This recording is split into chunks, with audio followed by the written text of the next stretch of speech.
Welcome to the Tech Egg. Don't get scrambled. Enjoy the video. In this video, I will show you how to fold nylon bags. Start with the bag completely flat, ensuring there are no creases or bumps. This initial step is crucial for a neat fold. Then, take one side and fold it over to meet the other, creating a long, thin rectangle. Aim for a width of about 2 to 3 inches, depending on the bag's original size.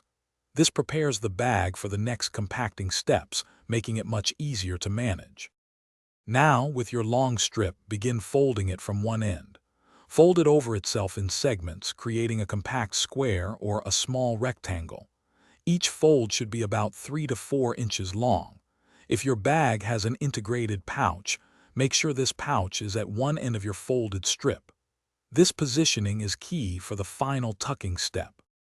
Once you have your compact square or rectangle, find the small integrated pouch that most nylon bags have. Carefully begin to tuck the entire folded bag into this pouch. Start with one corner and gently push the rest of the fabric inside.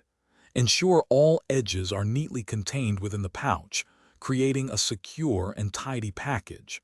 This keeps the bag compact and ready for storage. And there you have it. Your nylon bag is now perfectly folded into its own pouch, taking up minimal space. This method ensures your bag remains wrinkle-free and ready for its next use. It's ideal for keeping in your purse, car, or backpack, making it incredibly convenient for unexpected shopping trips or errands.